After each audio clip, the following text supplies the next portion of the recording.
the producer who produced the show for National Geographic called To the Wild recommended my name. So I get a phone call and I'm like, okay, this gotta be a scam. So I hang up, call back. It's not a scam. And I'm like, dude, come on. I did a survival show, but like at that point, I don't think I'm well known Right. in the survival community yet. Yeah. So they pitched the show and go, hey, we think you would be great. It takes place on an island. They only tell you it takes place in the South Pacific. That's all they tell you. Yeah. Obviously, it's going to be. You're like, perfect. I'm going home. Right. So and again, it's unscripted. So they don't want you going in with any information at all. Right. You're a clean slate. And when they say it's unscripted, it means they don't get involved in any way. Like your actions are your actions alone. Right. Not to say that Call to the Wild, all of it was my actions. Right. But having to stop and redo. Yeah.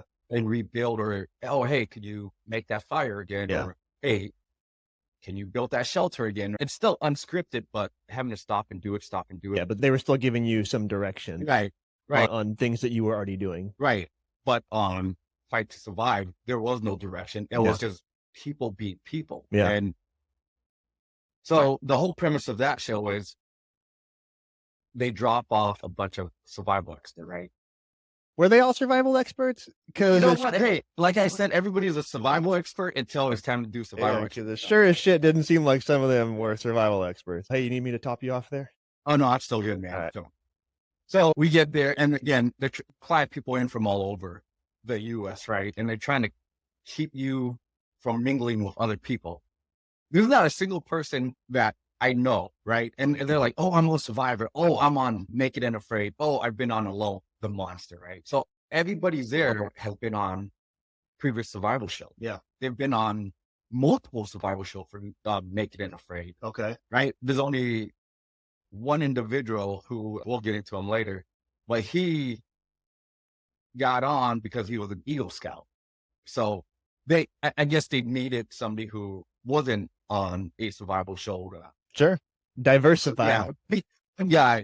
So ends up being 17 people on this island, right? And it's pretty much, in my opinion, it was a social experiment, right? Not only was it a social experiment, it was literally pages out of Lord of the Flies. Like, right, we're going to work together, right, to rebuild the community, right? Yeah. And make it better than what it is. Or are they going to diverge, end up making two different groups and going at it? Yeah. So faction out. Right. And of course that happens because you're always going to have a couple bad apples who want to be top dog, right? Who want to boss people around and say, hey, go do this, go do that. And then you can have people be like, dude, that's not what I'm about.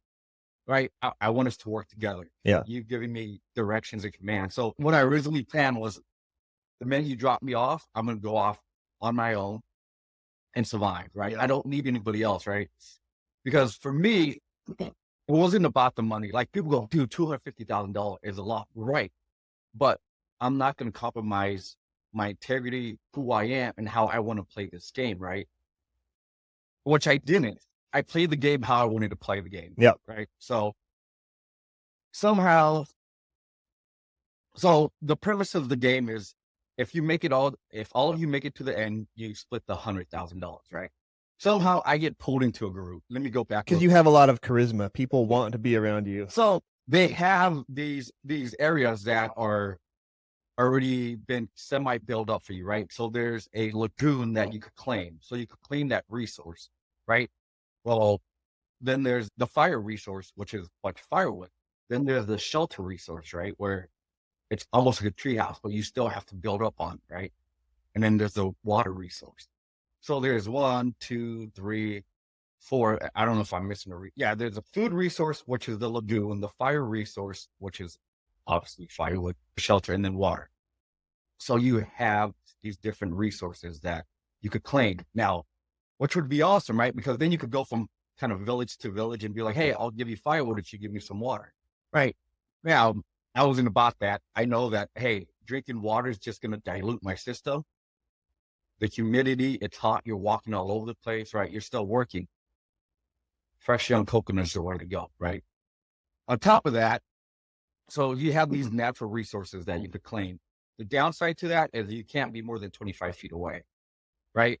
And you could be Why? challenged for these resources. Why can't you be more than 25 feet away? Because once you leave 25 feet, then you give up that resource. Oh, no way. So you have to be there to claim it. So now you do have to work together, right? Yeah, because you can't protect your firewood Right. and still go out and find food. Yeah. So on top of that, they give you one tool, right? They pick the tool for you. My tool was a Hawaiian spear, which is useless to me if I don't have a mask, because Fiji water is acidic, the coral bleaching, all that. It's hard to see underwater without a mask, right? So not having a mask doesn't do you any good. You can only be in the water for so long. Yeah. Right.